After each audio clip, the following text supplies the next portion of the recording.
Show me your ways, oh yeah. Teach me your paths and guide me in your truth.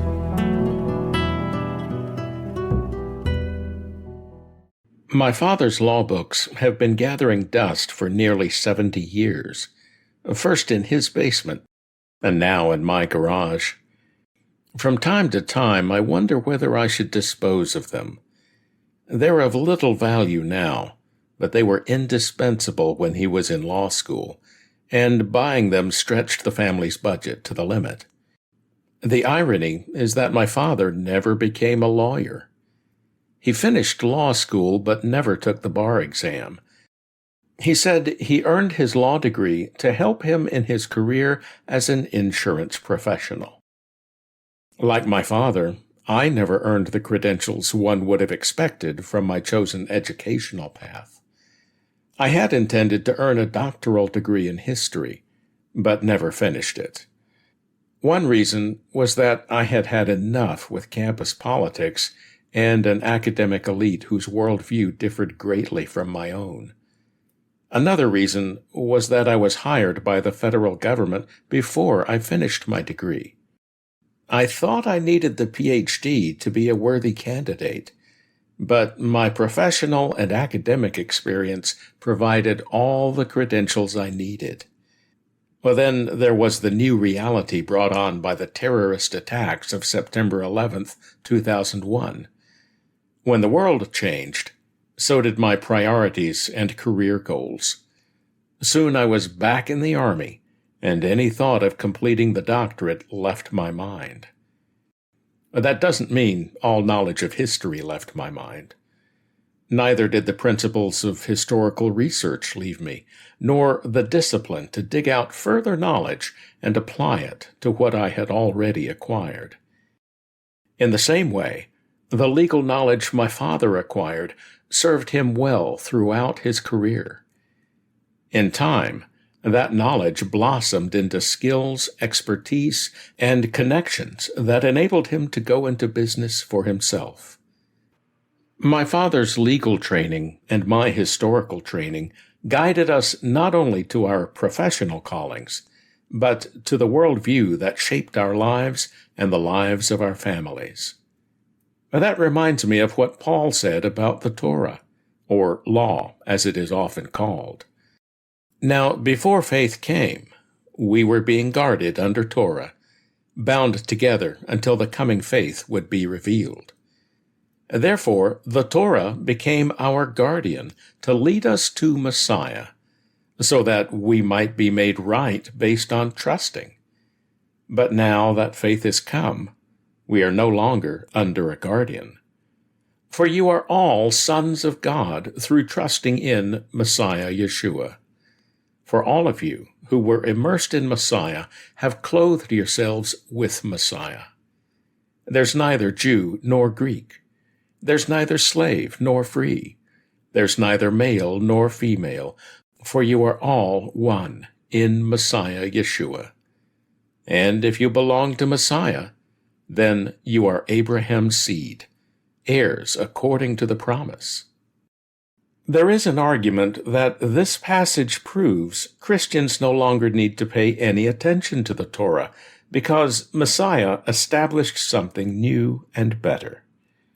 The problem with that argument is that Messiah never established a new standard of righteousness, but instead was careful to uphold the teachings of Moses and the prophets. That's hard to understand, though, when we actually read the Torah and get bogged down in all the details of God's law. It's one thing to obey the Ten Commandments, which cover practical things like honoring our parents, telling the truth, respecting other people's property and relationships, and maintaining proper sexual conduct. We can also understand the commandments about having only one God, honoring His name, and worshiping Him in the way He likes at the time He specifies. All those things are, or should be, second nature to the committed follower of Yeshua. Ordering our lives by these commandments sets us apart from the people around us who don't honor God's standards of righteousness. And that's what it means to be light shining in the darkness. But what about all those other laws that seem outdated in this postmodern world? We can start with the verses immediately after the Ten Commandments. The first thing Moses records is a series of regulations on slavery, which begin this way. Now these are the ordinances which you will set before them. If you buy a Hebrew servant, he's to serve for 6 years, and in the 7th he is to go free, without payment. If he comes in by himself, he is to go out by himself. If he was married, then his wife will go out with him. If his master gave him a wife, and she bears him sons or daughters, the wife and her children will be her master's, and he will go free by himself. Moses goes on to write about how to treat slaves, which immediately causes us to question why this is in the Torah, and how it could possibly apply to us. Then he writes about assault, theft, domestic violence, and mandatory worship festivals. We read this and think how burdensome it must be to try to follow all that law, and how terrible it must be for the Jews who still believe they have to do exactly that. If that's as far as we go, then we miss much of God's counsel, just as Hosea prophesied.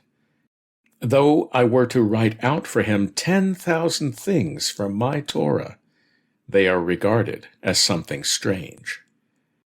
Well, that's why we have to study the entire Word of God, so that it ceases to be strange and becomes the guide for our lives.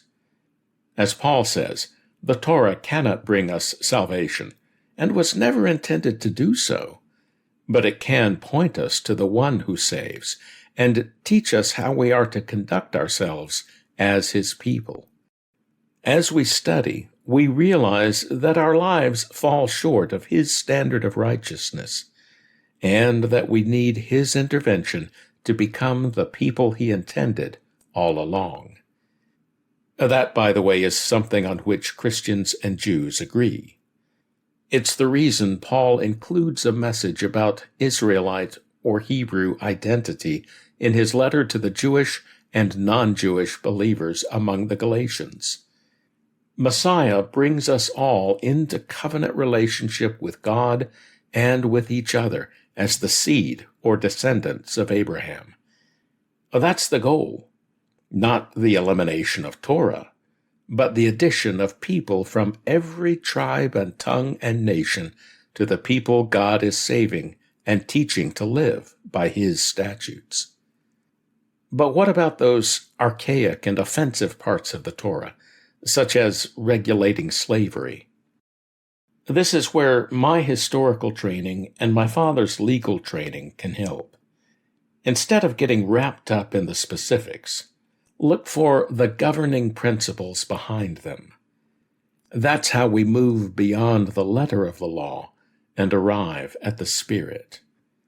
In a world where a privileged elite possessed most of the wealth and held power over the vast majority of the population, God had to present instructions that moved his people away from an abusive patron-client society to a society of equals who treat one another with honor and respect.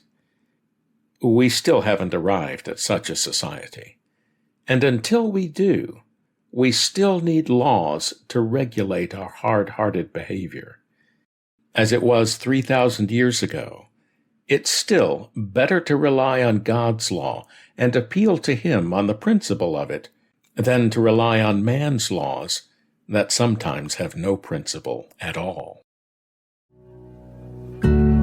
Show me your way.